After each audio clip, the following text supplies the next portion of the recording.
GR9 Telugu టీవీకి స్వాగతం. జై శ్రీరామ్.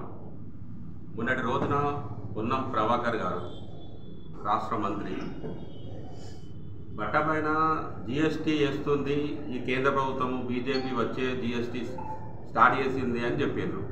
జిఎస్టీ అనేది గతంలో కాంగ్రెస్ ప్రభుత్వం ఉన్నప్పటి నుంచి ప్రపోజల్ పెడతానే ఉన్నారు. వాళ్ళతో ఇంప్లిమెంట్ చేయడం వాళ్ళకి చేతగాలి.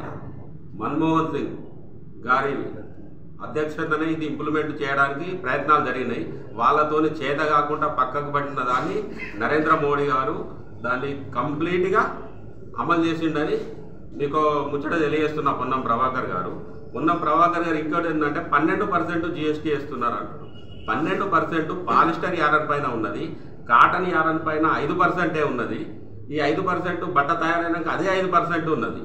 పాలిస్టర్కు ఉన్న 12% పోను, మిగిలిన 7% రిఫండ్ వస్తుంది. గత ప్రభుత్వం రాష్ట్ర ప్రభుత్వం రిఫండ్ ఇవ్వలే. ఇప్పుడు మరి మీరు ఇస్తున్నారా ఇస్తలేరా తెలియదు. అది ఏదైనా పాత బకాయిలు అవన్నీ ఉంటే మీరు ఎంబడే ఇంత బాధపడుతుంది కదా జిఎస్టీ అని. వ్యాపారులకు ఎంబడే 7% రిటర్న్ ఇచ్చి మీరు ఏదైనా చెప్పాలని కూడా చెప్పాలి. లేకపోతే ఈ రాష్ట్ర ప్రభుత్వము జిఎస్టీ బట్టలపైన తీసేస్తున్నది అని ప్రకటించి ఆ జిఎస్టీ కౌన్సిల్కు ఒక లెటర్ రాయరు. మేము ముఖ్యమంత్రిని లెటర్ రాయించమనురి, మా తెలంగాణ మట్టుకు వ్యాపారానికి బట్టకు ఏదున్నా జిఎస్టీ తీసేయరి, దాన్ని పూర్తి మేమే భరించడానికి రాష్ట్ర ప్రభుత్వం సిద్ధంగా ఉన్నదని ఒక లెటర్ రాసిన తర్వాత జిఎస్టీ మీద పొన్నం ప్రభాకర్ మాట్లాడాలి. పొన్నం ప్రభాకర్ గారు జిఎస్టీ గురించి మాట్లాడుతుండు కానీ ఆయనకు గతంలో వాళ్ళ కాంగ్రెస్ ప్రభుత్వం ఉన్నప్పుడు వ్యాటు రెడీమేడ్ బట్టల పైన 28% వ్యాట్ ఉండే.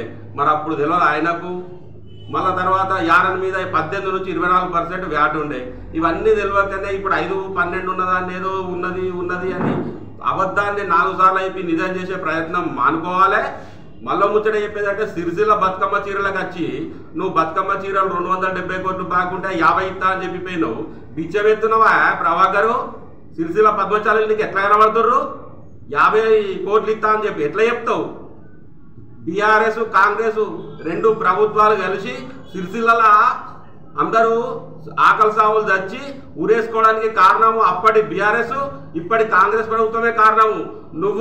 నీకు చిత్తశుద్ధి ఉంటే సిరిసిల్ల నేత కార్మికులకు ఏదో నేను పైసలు ఇస్తా అంటున్నావు, పనులు ఇస్తా అంటున్నావు కదా, వారం లోపల మొత్తం 270 కోట్లు ఇచ్చి నువ్వు సిరిసిల్లకు రా, లేక ఎట్లా వస్తావో చూస్తా. నీకు ఓటు ఎందుకయ్యా నా సిరిసిల్లోళ్ళు? పైసలు ఇస్తేనే ఓట్లు వేయాలి, ఇచ్చినా ఇవ్వకపోయినా మీరు రిలీజ్ చేస్తే ఓటు వేయాలని మాట్లాడతావా? ఓట్లు అనేది స్వంతంగా వేయాలి కానీ బెదిరించి గత ప్రభుత్వము బెదిరింపులకు గురి చేసి అందరినీ దగ్గర పెట్టుకొని ఏడికి పోయిందో ఆలోచించు. మీకు కూడా అదే గది కాకుండా జర మంచిగా అందరికీ 270 కోట్లు ఎంబడే రిలీజ్ చేసి పని ఇస్తావా ఇవ్వవా అది వెనక సిరి చెప్పు. నువ్వు జిఎస్టీ మీద మాట్లాడాలంటే జిఎస్టీ కౌన్సిల్కు లెటర్ రాసి సిరిసిల్లకు రా, నీతో చర్చించడానికి భారతీయ జనతా పార్టీ సిద్ధంగా ఉన్నదని తెలియజేస్తున్నాం. భారత్ మాతాకి జై.